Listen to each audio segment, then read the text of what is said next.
Hello friends, कैसे हैं? उम्मीद करते हैं आप लोग बहुत अच्छे होंगे। तो मैं इससे पहले जो जो वीडियो में मैंने संज्ञा और संज्ञा के मूल भेद पढ़ाए थे, तो इस वीडियो में है संज्ञा और संज्ञा के भेद और प्रकार। ठीक है, भेद कह लो या प्रकार कह लो। तो मूल भेद और प्रकार में अंतर होते हैं, तो ये मत समझिएगा कि दोनों एक ही होते हैं। एसएससी जीडी में मैंने क्वेश्चन एक देखा था कि क्वेश्चन पूछा था कि संज्ञा के मूल भेद कितने होते हैं। ऑप्शन में 5 भी था, 5 भी था, 2 भी था। तो ऐसे में बच्चे कंफ्यूज हो जाते हैं कि 5, तो कितने बच्चे जो है ना 5 में ही लगा देते हैं, लेकिन ऐसा नहीं है। मूल भेद और प्रकार में अंतर होता है। ठीक है, तो इस पर ध्यान दीजिएगा। तो पहले वाले वीडियो में मैंने संज्ञा के मूल भेद में के बारे में पढ़ा था। इस वीडियो में जो है हम संज्ञा और संज्ञा के प्रकार के बारे में पढ़ेंगे। ठीक है, तो सबसे पहले तो जानते हैं कि एक बार फिर से रिपीट कर लेते हैं कि संज्ञा कहते किसे। तो संज्ञा किसी व्यक्ति, वस्तु, स्थान, भाव आदि को संज्ञा कहते हैं। यहाँ तक तो क्लियर था।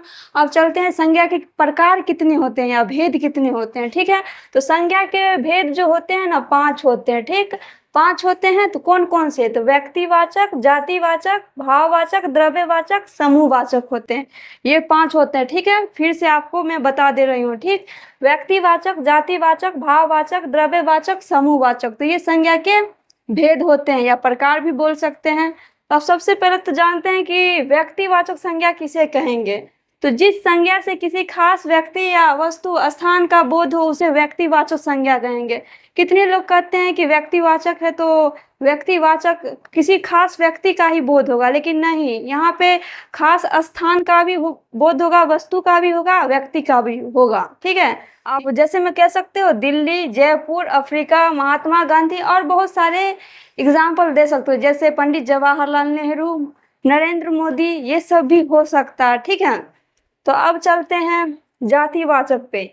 जातिवाचक में क्या कहता है? जिस शब्द से किसी प्राणी या वस्तु के पूरे जाति भर का बोध हो उसे जातिवाचक संज्ञा कहते हैं।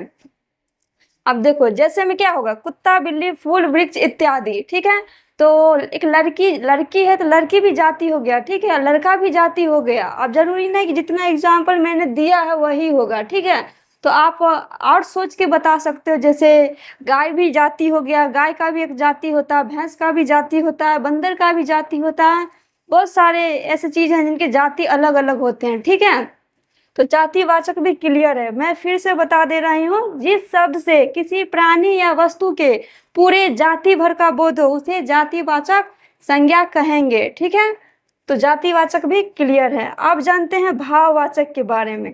भाववाचक संज्ञा किसे कहते हैं? जिस संज्ञा में गुण या दोष, भाव अथवा दशा का बोध हो, दशा का बोध हो उसे भाववाचक संज्ञा कहेंगे। जैसे में घृणा, प्रेम, बुढ़ापा, बचपन, जवानी, क्रोध इत्यादि। सबसे पहले बता दूं कि ये दशा में जो है ना बचपन, जवानी आ जाएगा और बुढ़ापा। ठीक है, अब बताती हूँ कि गुण का मतलब क्या होता है। गुण जैसे कि राम एक तेज लड़का है, तो क्या मैं बता रही हूँ कि राम तेज लड़का है, उनके गुण के बारे, राम के गुण के बारे में बता रहे हैं कि वो तेज है। ठीक है, अब जैसे गुण के बारे में मैंने बता दिया। अब दोष के बारे में, जैसे कि कोई आदमी के अंदर बुराइयां होती है, जैसे राकेश को जल्दी ही क्रोध आ जाता है, यानी कि उसकी बुराइयां हैं कि उन्हें क्रोध आ जाता है जल्दी। ठीक है, यानी कि मैं राकेश की बुराइयां के बारे में बात कर रही हूँ। ठीक, तो ये भी क्लियर है।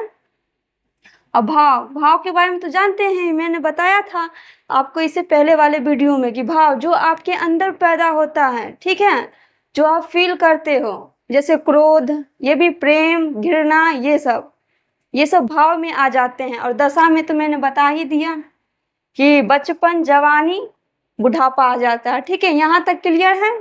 तो मैंने व्यक्तिवाचक, जातिवाचक और भाववाचक के बारे में अभी मैंने पढ़ा था। ठीक है, अब चलते हैं द्रव्यवाचक पे। तो द्रव्यवाचक संज्ञा कहते हैं वैसा संज्ञा जिसे नापा या तौला जाता, जिसे गिना नहीं जा सकता। ठीक है, उसे द्रव्यवाचक संज्ञा कहेंगे। जैसे में क्या ले सकते हो, दूध, दाल, पानी, आटा वगैरह ले सकते हैं। ठीक है, तो मैं लिख देती हूँ। तो फिर से मैं द्रव्यवाचक संज्ञा समझा देती हूँ। द्रव्यवाचक संज्ञा किसे कहते हैं? जिस संज्ञा को नापा या तौला जाता है और जिसे गिना नहीं जा सकता, गिन नहीं सकते उसे द्रव्यवाचक संज्ञा कहते हैं। जैसे में दाल, चीनी, आटा, दूध और बहुत सारी चीज हो सकते हैं, ठीक है। अब चलते हैं समूहवाचक, सबसे अंतिम है ये समूहवाचक संज्ञा। जिस संज्ञा में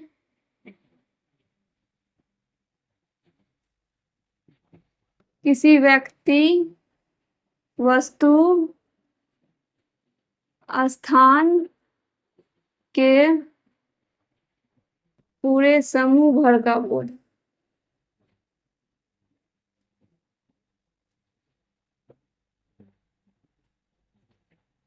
उसे क्या कहेंगे? समूहवाचक संज्ञा कहेंगे। उसे समूहवाचक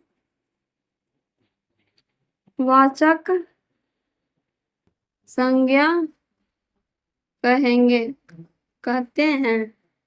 जैसे हम क्या सब लिख सकते हैं बताइए?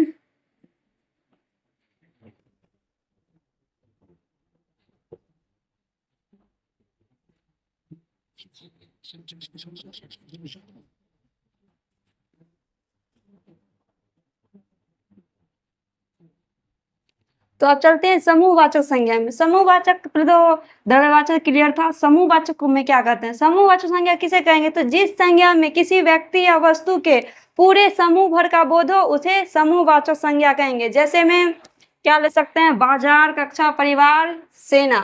तो बाजार में क्या होता है? कोई एक व्यक्ति तो नहीं रहता बाजार में, बाजार में बहुत सारे व्यक्ति रहते हैं, एक समूह होता है, ठीक है। समझ सकते हैं, जहाँ बहुत सारे व्यक्ति हो, संगठन हो, वहां उसे समूहवाचक में लिया जाएगा। तो बाजार क्लियर है, बाजार में एक व्यक्ति नहीं रहते, बहुत सारे व्यक्ति रहते हैं, ठीक है।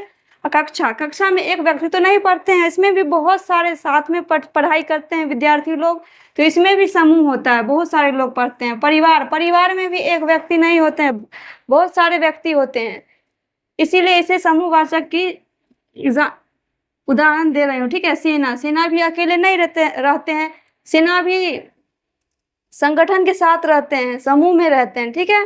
तो यहाँ तक क्लियर है। तो अगले वीडियो में हम भाषा और व्याकरण के बारे में जानेंगे।